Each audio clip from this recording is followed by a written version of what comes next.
All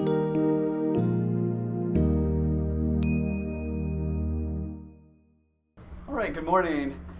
You know, at Social Driver, we always talk about like get with the future and how we're excited about the future. And one of the things that makes me really excited about the future is the fact that people have these really great ideas.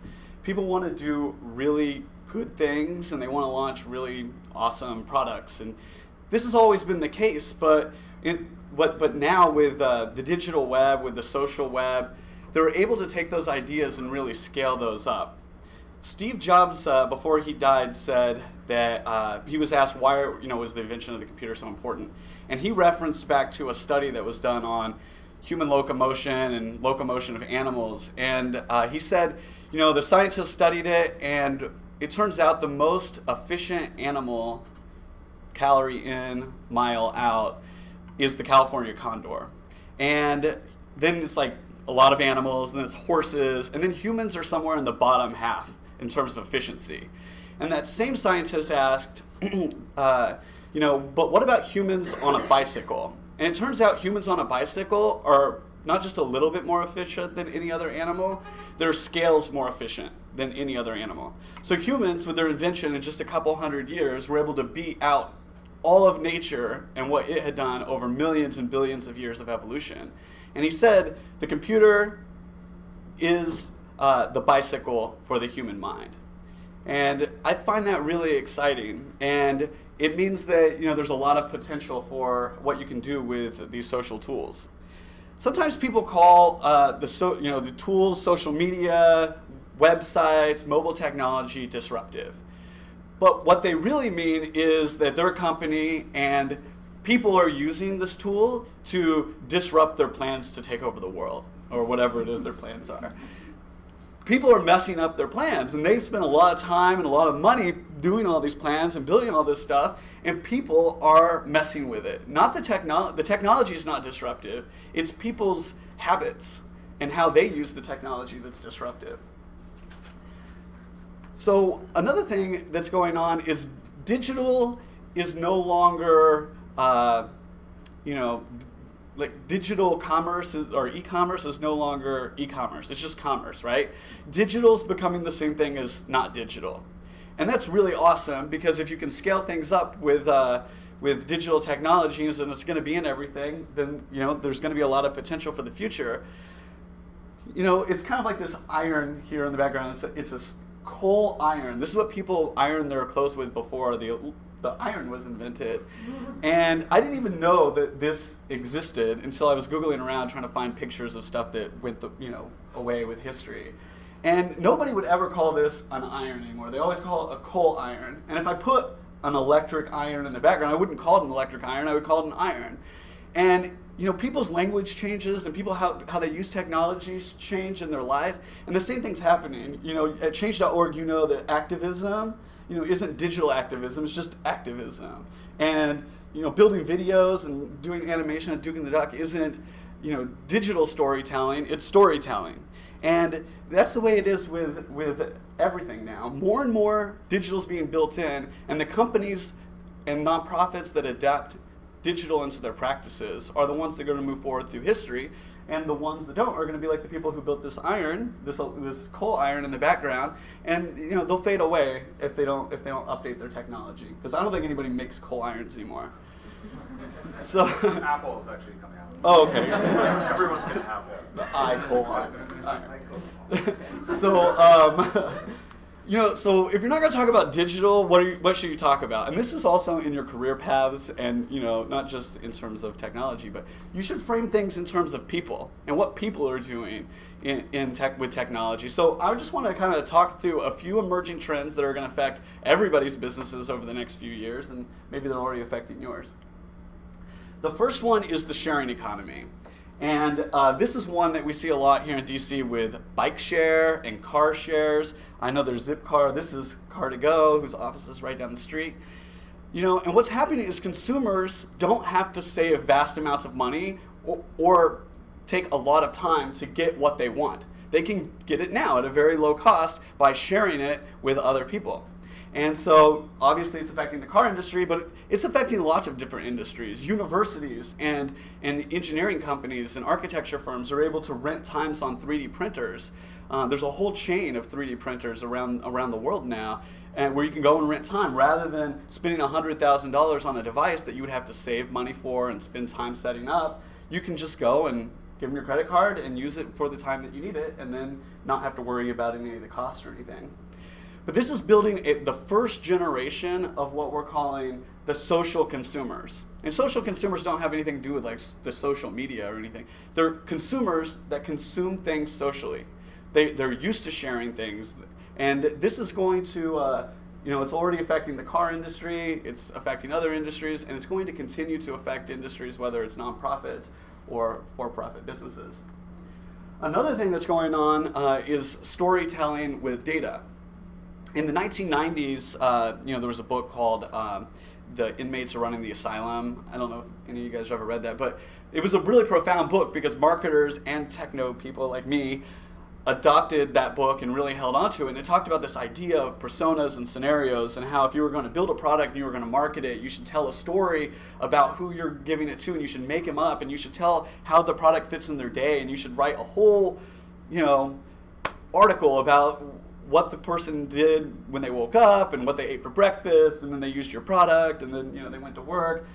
Well, then maybe early 2000s, some more tech people and marketers got together and they wrote this thing called the Clue Train Manifesto. I don't know if any of you guys have read it, but it said that people are going to leave digital traces everywhere, and it wasn't really happening as fast, I think, as people thought it was going to. But now that mobile phones have huge penetration, like 15% of all internet traffic is on mobile. Social's huge. As you're moving through your day, you're leaving cookie crumbs. And so you can tell real life stories, and people can share these stories among each other, and it can have really dramatic impact.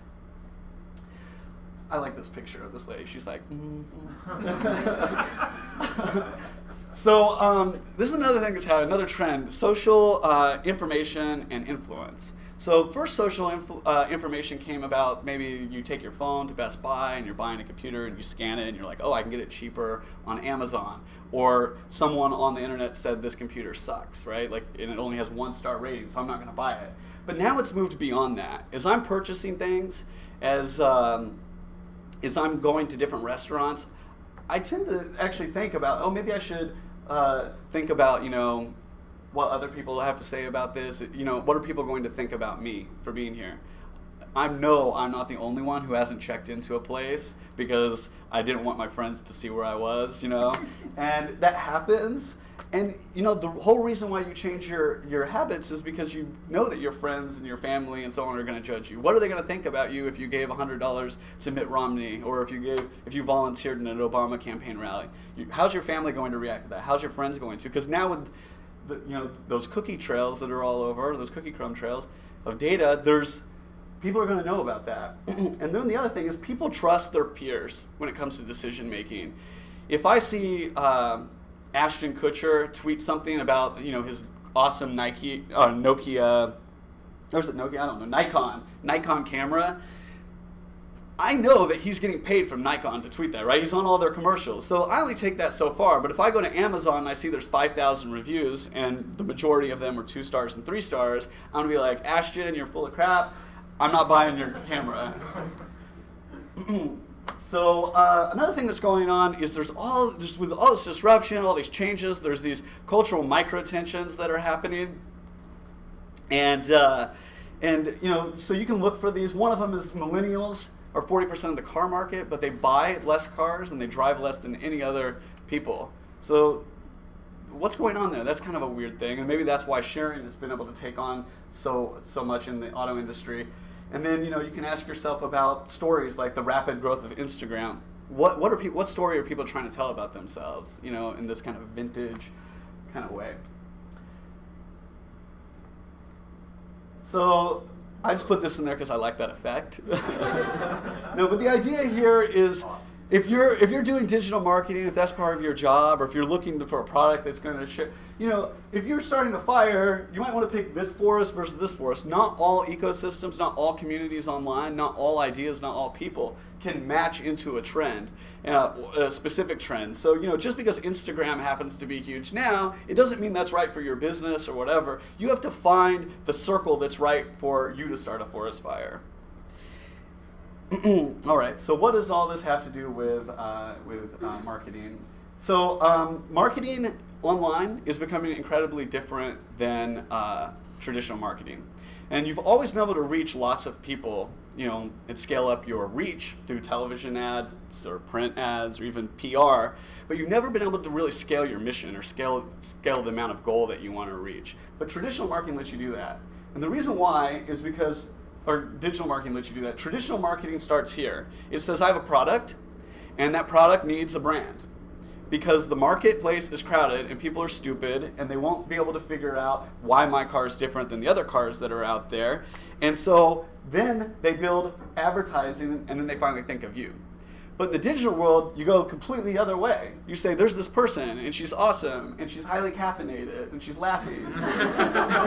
And she's on Pinterest and YouTube. And then you take the assets that are out there, the stories that you can find, and you match those into the world that she's living. You don't interrupt her day, you become part of what she's doing. And still, websites are still extremely important because you can funnel people to them, they serve as a home base. So 3 things. 1, most success in digital marketing is native to its medium. So that means if you're trying to do a YouTube campaign, you're trying to reach people on YouTube, and you respond to somebody by posting in the comments saying, hey, I wrote a blog article about you, come and read it. That's not going to work. You want to do a video response. 2, media is not just directed at people in the digital world, but it exists between people. And people tend to trust information that's more transparent between people and companies. And 3, people increasingly rely on each other to get the right information and to figure out what move they should make. So that's the conclusion of my presentation. But again, I just want to point out that people have always had really great ideas, and they've been always trying to accomplish great things and roll it out. But the exciting thing about where we're at today and where we're going over the next few years is that the social technology that they're using and the habits that they're adopting are really increasing the likelihood that you can scale the goal to scale the outcome, not just scale the reach. Thanks.